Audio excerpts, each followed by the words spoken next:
আসসালামু আলাইকুম প্রিয় ফুটবল ফ্যান্স।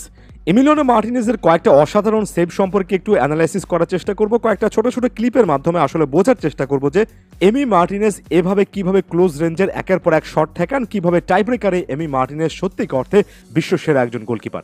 মূলত তিনটা সেভ সম্পর্কে আলোচনা করি। ফার্স্ট হাফে ইকুয়েডর খুব ভালো একটা সুযোগ পেয়েছিল, যেমন এখানে দেখেন সার্মিয়েন্তো এই প্লেয়ারটা ক্রিস্টিয়ান রোমেরোকে পর্যন্ত বিট করে ফেলছিলেন, সামনে শুধুমাত্র এমিলিয়ানো মার্টিনেজ ছিলেন এবং এমন টাইপের সিচুয়েশনে এমি মার্টিনেজ যে জিনিসটা করেন, ওই যে কোলো মুয়ালির ক্ষেত্রেও আমরা বিশ্বকাপ ফাইনালের অতিরিক্ত সময়ে দেখেছি, সেটা হচ্ছে নিজের শরীরটাকে বড় করে ধরেন, শুধুমাত্র দুই হাত নয় দুই পাটা চারোদিকে ছড়িয়ে রীতিমতো বাজ পাখির মতো একটা শেপে চলে আসেন, ওই যে তাকে আর্জেন্টাইন বাজ পাখি বলা হয়। তবে এখানে পায়ের ব্যবহারটা আলাদা করে আমি দেখাতে চাই। এমন সিচুয়েশনে আমি অনেক বড় মাপের গোলকিপারকে দেখেছি অনেক বেশি করে হাতের ব্যবহারের দিকে মনোযোগ দেন, তবে যেভাবে তিনি একটা পা বলা উচিত একটা হাঁটু, যেমন এমন ক্ষেত্রে ডান হাঁটুটাকে লক একটা পজিশনে নিয়ে গিয়ে বা পাটাকে স্ট্রেচ আউট করে অর্থাৎ ছড়িয়ে সেভ করেছেন, এটা এমি মার্টিনেজের ক্লাসিক্যাল স্টাইল। আপনারা দুটো পিক অর্থাৎ কোলোমুয়ানির বিপক্ষে এবং এবার সার্মিয়েন্তোর বিপক্ষে দুটো পিককে যদি সাইড বাই সাইড ধরেন, একেবারে এমিলিয়ানো মার্টিনেজের ক্লাসিক্যাল আরও একটা এক্সাম্পল পাবেন।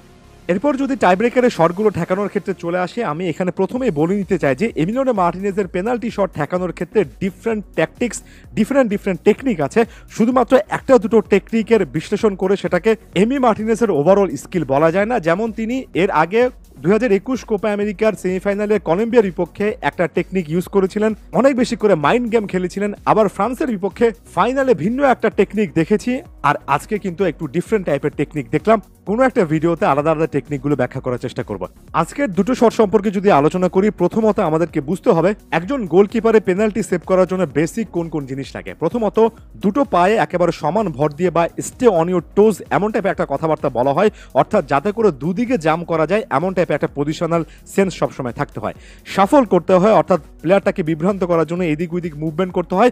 তারপর খুবই ইম্পর্টেন্টলি রিয়াক্ট এবং ডাইভের ক্ষেত্রে একটা পুশ অফ লেগ থাকে, অর্থাৎ একটা পায়ের ব্যবহার থাকে, যেখানে আপনি যে কোনো একটা পা বা বলা উচিত পায়ের তালু ব্যবহার করে মাটিতে পুশ অফ করবেন বা পুশ করবেন, ধাক্কা দেবেন এবং সেখান থেকে যে ফোর্সটা পাবেন সেটা ব্যবহার করে আপনি একটা দিকে জাম্প করবেন। এখন পুশ অফ লেগের ক্ষেত্রে আপনি ডান পাটা ব্যবহার করবেন নাকি বা পাটা ব্যবহার করবেন, এটা আপনার উপর নির্ভর করে। অনেক গোলকিপার নিজেদের ডমিনেন্ট ফুটটা অর্থাৎ যে পায়ে তিনি ফুটবলার সেই পাটা বেশি ব্যবহার করতে চান।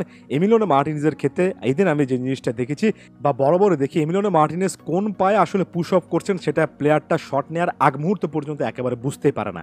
এটা একটা ব্যাপার গেল। এর পাশাপাশি লাস্ট মোমেন্ট ডিসিশন, অর্থাৎ এমিলিয়ানো মার্টিনেজ একেবারে শেষ মুহূর্তে এসে অনেক সময় ডিসিশন নেন, তার সাথে প্রতিপক্ষকে অন্য একটা দিকে হালকাভাবে সরিয়ে ইঙ্গিত দিয়ে রীতিমতো বোকা বানিয়ে তার ঠিক ভিন্ন দিকে লাফ দেওয়া, অর্থাৎ একদিকে পাঠিয়ে অন্যদিকে লাফ দেওয়া, একেবারে ক্লাসিক্যাল গোলকিপার বা স্টপারের বৈশিষ্ট্য।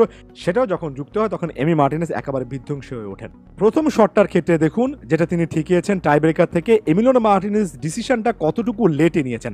15 নম্বর জার্সি পরিহিত অ্যাঞ্জেল মেনা যখন শটটা নিচ্ছেন বা নেওয়ার জন্য আসছেন, তখনই কিন্তু এমি মার্টিনেজ কোনো সিদ্ধান্ত নেননি, তিনি তখনও অপেক্ষা করছেন এবং এ প্লেয়ারটা যখন বলটাতে টাচ করে ফেলছেন তখন এমি মার্টিনেজ কি করলেন, একটু ডান দিকে মুভ করলেন এবং হালকা ডান দিকে মুভ করার পরে এরপরে পুশ অফটা নিলেন বাম দিকে এবং বাম দিকে ঝাঁপিয়ে পড়ে বলটা সেভ করলেন। প্লেয়ারটা যখন দৌড়ে আসছেন তখন পর্যন্ত এমি মার্টিনেজ কোনো ইঙ্গিত দিচ্ছে না, যখন প্রায় শটটা নিয়ে ফেলছেন তখন একটু ডান দিকে মুভ করলেন, তাকে একটু রং ডিরেকশনে পাঠালেন, তারপরে সেই সাইডের লেগটাকে পুশ অফের জন্য ব্যবহার করে সে ফোর্সটা কাজে লাগিয়ে বা দিকে তিনি কিন্তু মুভ করলেন। এখানে খুবই ক্রিটিক্যালি লাস্ট মোমেন্ট ডিসিশনটার কথা আমি বলবো। শুধুমাত্র একটা দিকে ডিরেক্ট করেছেন ব্যাপারটা এমন নয়, অন্য একটা দিকে জাম্প করার ডিসিশনটা তিনি একেবারে শেষ মুহূর্তে নিয়েছেন, এমন একটা মুহূর্তে নিয়েছেন যে মুহূর্তে আসলে যে প্লেয়ারটা শট নিচ্ছেন তার কোনো কিছু করার নেই, তার মস্তিষ্কে অলরেডি কোন দিকে শট নেবেন সে জিনিসটার ডিসিশন হয়ে গিয়েছে এবং এমি মার্টিনেজ সেই জিনিসটা করে ফেলেছেন।